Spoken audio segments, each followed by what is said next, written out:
Ya se puso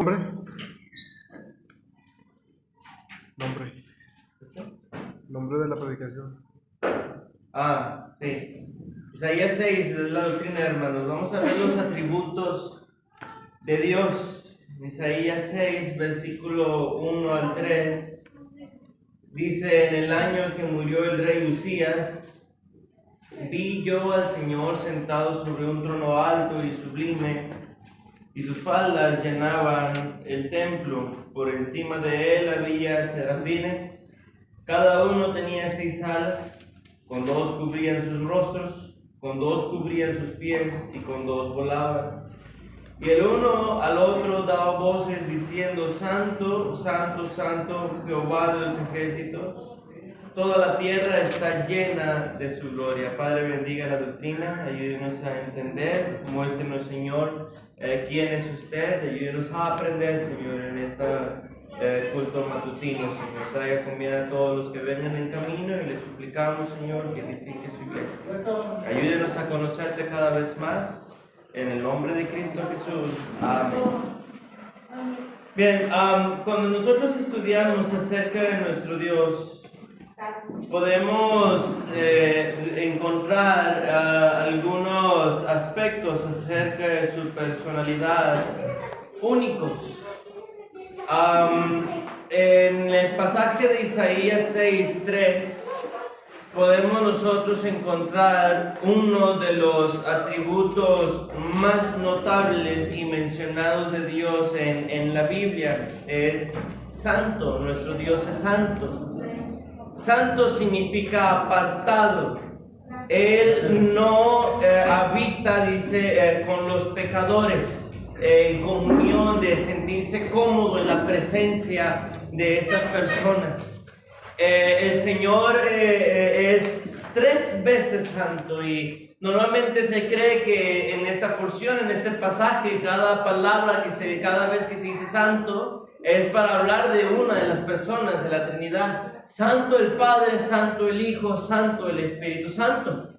Sí, por lo tanto, mis hermanos, nosotros podemos concluir que Dios no es aquel que creó el pecado. En Deuteronomio capítulo 32, por favor. Deuteronomio capítulo 32. Deuteronomio es el 5.º libro de la Biblia.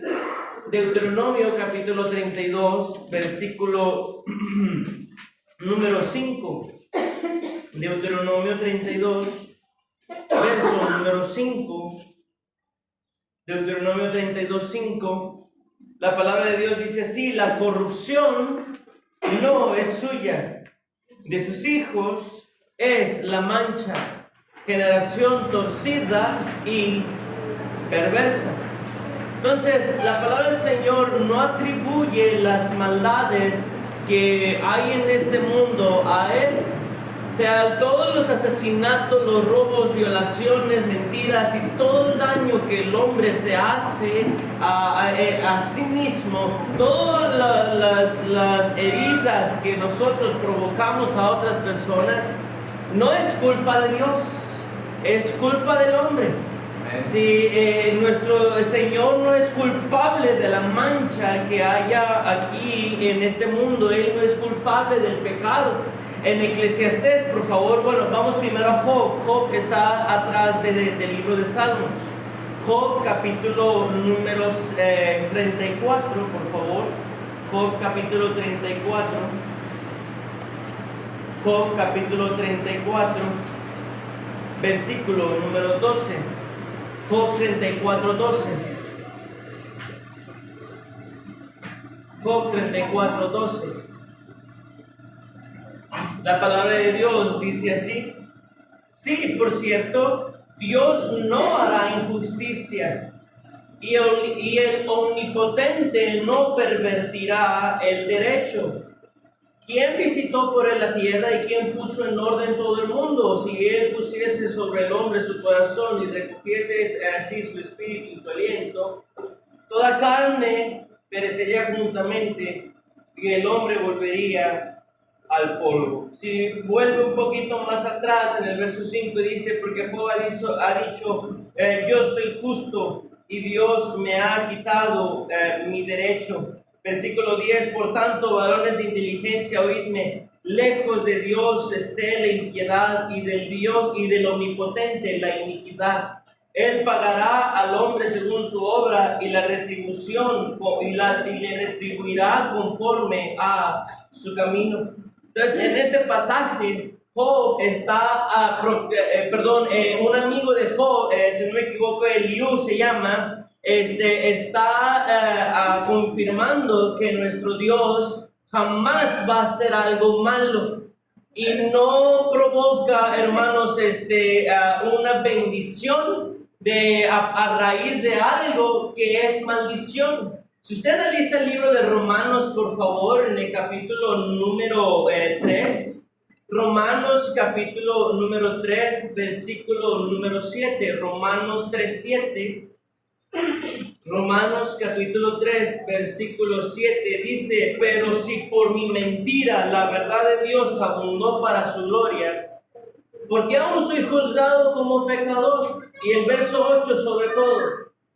¿Y por qué no decir, como se nos calumnia y algunos cuya condenación es justa afirman que nosotros decimos, hagamos males para que ¿qué?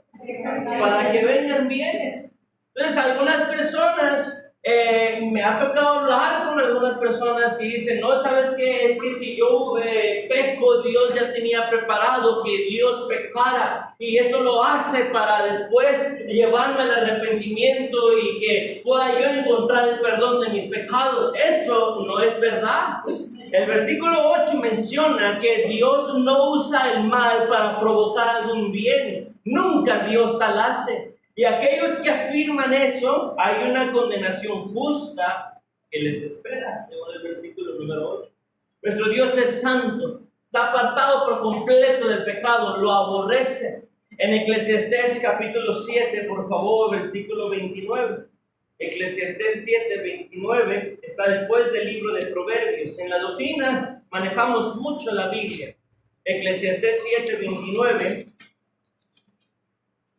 Eclesiastés 7, 29, la palabra de Dios dice de la siguiente manera, después del libro de Proverbios, dice así, Eclesiastés 7, 29, he aquí, solamente esto he hallado, que Dios hizo al hombre recto, pero ellos buscaron muchas perversiones. Dios creó al hombre siendo recto, pero el hombre se desvió. En Mateo 13, por favor. Mateo 13, versículo 24. Entonces, es lamentable, hermanos, que a día de hoy nosotros tengamos que actuar como si fuéramos abogados para Dios, diciendo que Dios no tiene la culpa de nuestro pecado. Sí, hermanos, en Mateo 13, verso 24, dice así, les refirió otra parábola diciendo, el reino de los cielos es semejante a un hombre que sembró buena semilla, pero mientras dormían los hombres, vino su enemigo y sembró cizaña ante trigo y se fue. Brínquese hasta el versículo 37. Respondiendo él les dijo, el que siembra la buena semilla es el Hijo del Hombre. El campo es el mundo, la buena semilla son los hijos del reino y las cizañas son los hijos del malo. El enemigo que la sembró, ¿quién es? El diablo. Ya no puede ser posible que ahora nosotros estemos como abogados para el Señor. Es Él nuestro abogado, mis hermanos, que se está cambiando el orden ahora. Si el hombre está sufriendo es porque muchas veces, mis hermanos, nosotros los hombres queremos vivir como demonios y como el demonio le gusta que vivamos. Pero Dios no tiene la culpa de nada. Él no es el responsable del pecado, Él no es aquel que lo originó. En el diablo fue donde se originó el pecado y nosotros al querer obedecer al diablo, mis hermanos, también trajimos pecado sobre la humanidad. Desde Adán y Eva hasta todo el día en nuestras vidas diarias, mis hermanos, constantemente vivimos en pecado y eso no es culpa de Dios. Dios busca santificarnos. Número 2, Dios es santo y también es justo.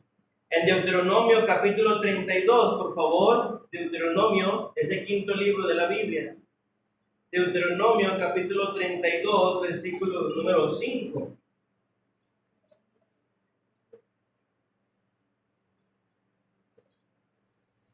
Deuteronomio 32, verso 5, la palabra de Dios dice así. Quinto libro de la Biblia, Deuteronomio 32, 5. La corrupción no es suya, perdón, verso 4. Él es la roca cuya obra es perfecta, porque todos sus caminos son rectitud. Dios de verdad y sin ninguna iniquidad en él, es justo y recto. Nuestro Dios es justo. Nos da según lo que nosotros merecemos. Si Él paga a cada uno su obra, Él viene con un galardón y recompensa o avergüenza a los que no le sirven. Él, mis hermanos, no miente, Él no hace tranzas, no tiene favoritismos, no ignora a unos y aprecia más a otros. No hace Dios eso, Él es completamente justo. Y si Él es justo, Él castiga entonces las injusticias. En Deuteronomio, ahí mismo, por favor, un poco más atrás, en el capítulo número 8, Deuteronomio, capítulo número 8, versículo número 5. La palabra de Dios dice así: reconoce a sí mismo en tu corazón que como castiga el hombre a su hijo, así Jehová tu Dios, ¿qué cosa? Te castiga. Te castiga. Me ha tocado hablar con algunos que vivían mal, borracheras a cada rato en su casa. Los vecinos sabían que ellos eran cristianos y aún así se emborrachaban fuera de su casa. Les vino una enfermedad y ahí sí ya estaban llorando diciendo: ay, ¿por qué, Dios mío? ¿Por qué? ¿Por qué? Él se lo buscó. Él se lo buscó. Él no da por inocente a aquel, mis hermanos, que peca voluntariamente. En Hebreos, por favor, capítulo número 10. Hebreos 10. Hebreos, capítulo número 10.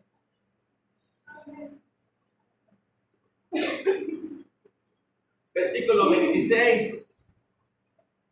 Dice: porque si pecaremos voluntariamente después de haber recibido el conocimiento de la verdad, ya no queda más sacrificio por los pecados, sino una horrenda expectación de juicio y de hervor de fuego que ha de devorar a los adversarios. El que viola la ley de Moisés por el testimonio de 2 o 3 testigos muere irremisiblemente. ¿Cuánto mayor castigo pensáis que merecerá el que pisoteare al Hijo de Dios y tuviere por inmunda la sangre del pacto en la cual fue santificado e hiciere afrenta al Espíritu de gracia? Pues conocemos al que dijo: mía es la venganza, yo daré el pago, dice el Señor. Y otra vez dice: el Señor juzgará a su pueblo. Horrenda cosa es caer en manos del Dios vivo, porque Él es justo. Todo, hermanos, todo lo vas a sacar a juicio. Dice la Biblia que Él sacará juicio, traerá juicio toda obra, sea buena, sea mala, aún la que se hizo estando en lo secreto, cuando pensamos que nadie nos había visto. Dios la va a traer a luz. Y como Dios le dijo a David que en secreto había hecho un pecado y que Él lo declararía en público, así también Dios lo va a hacer, mis hermanos. Nadie se le va a escapar a Dios en su juicio. Tercer lugar, nuestro Dios es la verdad. En Juan 14, por favor. Juan, capítulo 14. Juan, capítulo 14, versículo 6. La palabra de Dios dice así: Jesús le dijo: yo soy el camino, la verdad y la vida. Nadie viene al Padre sino por mí. Predicando en una ocasión, Un hombre me dijo, Jesucristo es tu verdad. ¿Verdad que sí? Jesucristo es su verdad. Es la verdad. Jesucristo no es su verdad. Porque si yo digo Jesucristo es mi verdad, allá yo. Tal vez su verdad sea Mahoma, tal vez su verdad sea Maluma, tal vez su verdad sea Daddy Yankee, el que sea, Julieta Venegas. Pero la verdad es Jesucristo. No es mi verdad, no es su verdad, Él es la verdad. Y tenemos que tener cuidado cómo presentamos a Jesucristo. Si digo que Él es mi verdad, estoy diciendo que la verdad, hermanos, es incierta y voluble. Cada quien puede tener su propia verdad. Y lo único que tenemos es que todos tienen la razón. Y entonces nadie necesita al Señor Jesucristo porque todos están bien. Pero si decimos que Jesucristo es la verdad, entonces nuestras ideas se caen por los suelos y nos dirige a la obediencia de Jesucristo. Jesucristo es la verdad. Él no miente. En Jeremías capítulo 10, versículo 10. Jeremías 10:10. Jeremías 10:10. Jeremías 10:10, la palabra de Dios dice de la siguiente manera: mas Jehová es el Dios verdadero. Él es Dios vivo y Rey eterno. A su ira tiembla la tierra y las naciones no pueden sufrir su indignación. Dios, hermanos, no miente. Todas las cosas que están escritas aquí en su palabra siguen, hermanos, siendo perfectas y ninguna se contradice. Un hombre que quién sabe qué dominación será, hablando conmigo sobre la circuncisión, me dijo, mira, entonces hay una contradicción en la Biblia, porque en el Antiguo Testamento dice que la circuncisión será pacto perpetuo para siempre, y en el Nuevo Testamento ya no hay circuncisión ni un solo mandato de circuncisión. Dios se contradijo entonces. Pero no, el Nuevo Testamento presenta la circuncisión no hecha en la carne, sino la circuncisión del corazón. El pacto sigue estando, hermanos, vigente. Dios ya no se interesa en circuncidar la carne, se interesa en circuncidar el corazón. Y de ninguna manera miente. No podemos encontrar, hermanas, falsedad alguna en nuestro Dios. No hay sombra de variación, dice, no hay mudanza en Él, dice el apóstol Santiago. Y mis hermanos, dice Pablo antes, sea Dios veraz y todo hombre mentiroso. Dios no miente. 4. Isaías 40, por favor. Nuestro Dios es santo, justo, es la verdad, también es eterno. Isaías 40, versículo 28. Isaías 40, 28.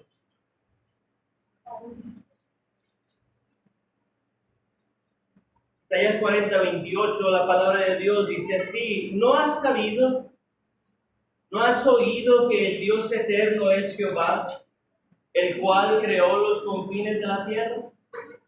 No desfallece, ni se fatiga con cansancio, y su entendimiento no hay quien lo alcance. Humanamente, hermanos, nosotros solemos pensar que todo tiene un principio.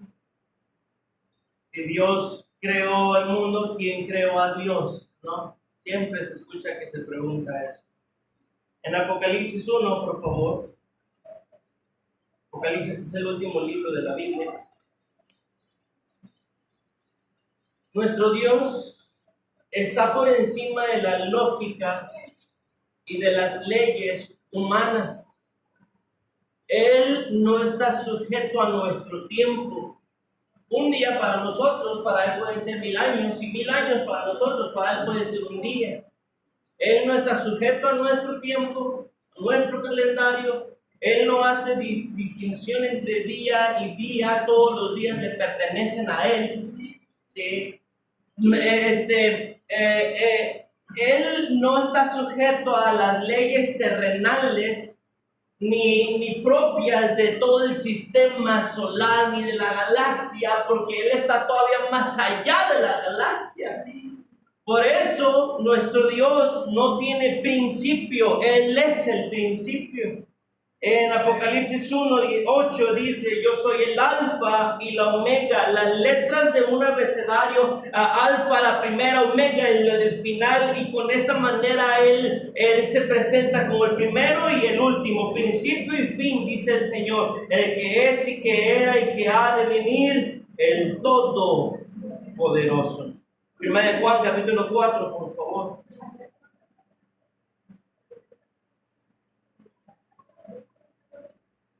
Primera de Juan capítulo 4, versículo 16.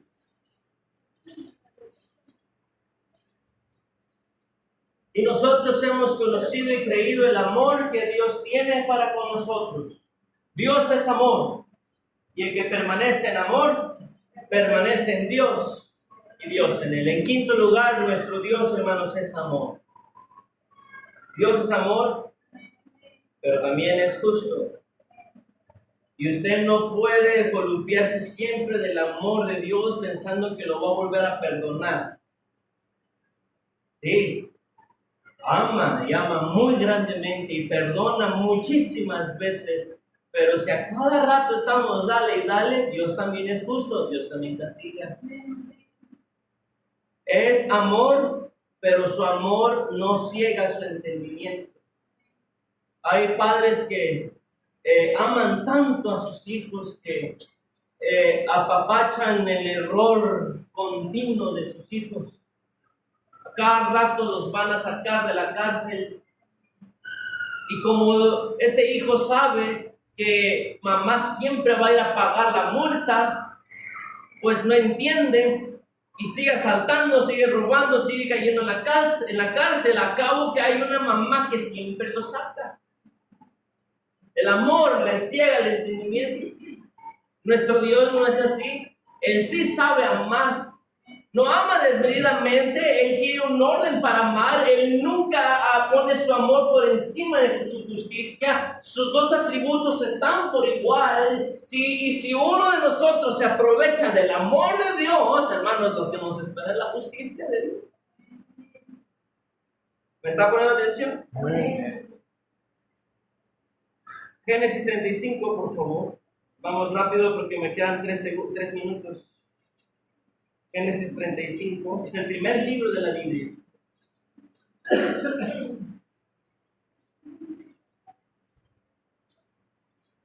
Hay 3 atributos, hermanos, que sobresalen y son muy famosos en nuestro Dios.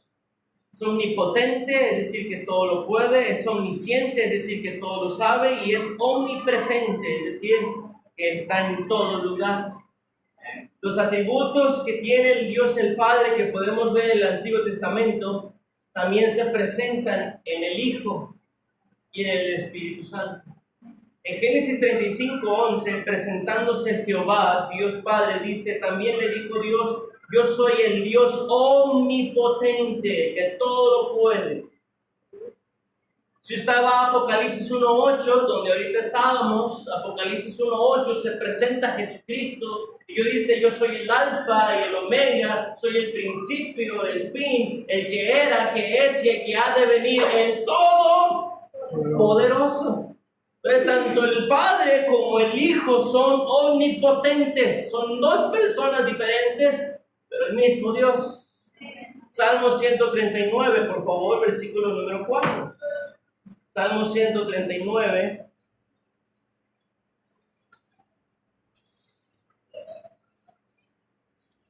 Verso número 4.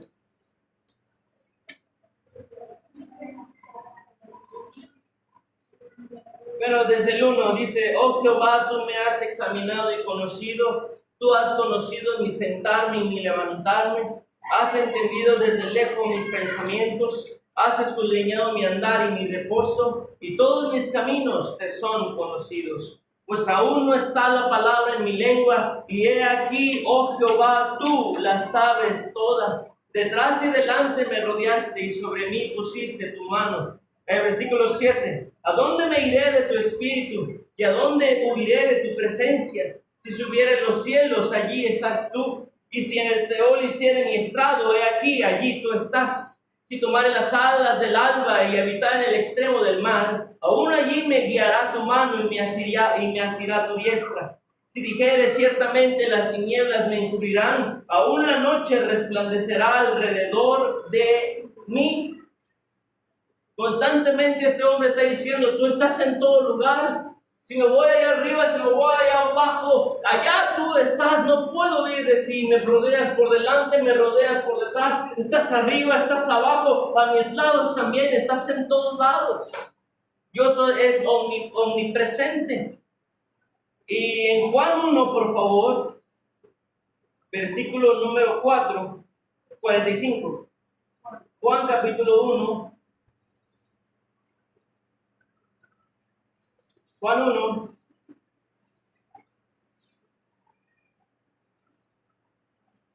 Juan 1, 45, la palabra de Dios dice así. Felipe halló a Natanael y le dijo, hemos hallado a aquel de quien escribió Moisés en la ley, así como los profetas, a Jesús, el hijo de José de Nazaret. Natanael le dijo, ¿de Nazaret puede salir algo bueno? Y le dijo Felipe, verime. Cuando Jesús vio a Natanael que se le acercaba, dijo de él, he aquí un verdadero israelita en quien no hay engaño. Le dijo Natanael, ¿de dónde me conoces? Y respondió Jesús y le dijo, antes que Felipe te llamara, cuando estabas debajo de la higuera, te vi. Respondió Natanael y le dijo, Rabí, tú eres el Hijo de Dios, tú eres el Rey de Israel. Probablemente Natanael estaba en un lugar intentando esconderse, tanto privado, sabiendo que nadie sabía dónde andaba él. Y cuando escuchó que Jesús sabía dónde había estado él, por eso se maravilló y creyó que Jesucristo era el Mesías, porque él sabía en dónde había estado él. Hermanos, el Señor Jesucristo está donde está su iglesia, donde hay 2 o 3, ahí está congregados en su nombre, allí está también él. El Señor Jesucristo habita en su casa, sí, porque mora en su corazón. Entonces, nuestro Dios, Jesucristo, el Padre, comparten los mismos atributos, los dos son omnipresentes. Y por último, hermanos, para terminar, porque ya es hora, en Juan capítulo 2, verso 23, dice así, estando en Jerusalén en la fiesta de la Pascua, se fija arriba del 23, dice un título, Jesús conoce a todos los hombres. Estando en Jerusalén en la fiesta de la Pascua, muchos creyeron en su nombre, viendo las señales que hacía, pero Jesús mismo no se fiaba de ellos porque conocía a todos y no tenía necesidad de que nadie le diese testimonio del hombre, pues él sabía lo que había en el hombre. Y ahorita leímos en Salmo 139:4, dice el salmista, aún no sale la palabra de mi boca y tú ya la sabes toda. O sea, tanto el Dios Padre como Dios Hijo Jesucristo comparten los mismos atributos. Los dos son omnipotentes, omniscientes y omnipresentes. Jesucristo es Dios. Y hay muchos atributos que podemos mencionar, hermanos, pero como es una doctrina muy larga, porque es una doctrina acerca de Dios, pues nos va a llevar tiempo verla en su totalidad. Vamos a cerrar nuestros ojitos, vamos a orar. Y va a pasar nuestro hermano Pablo para nada más, hermano Pablo, 10 minutos de alabanza.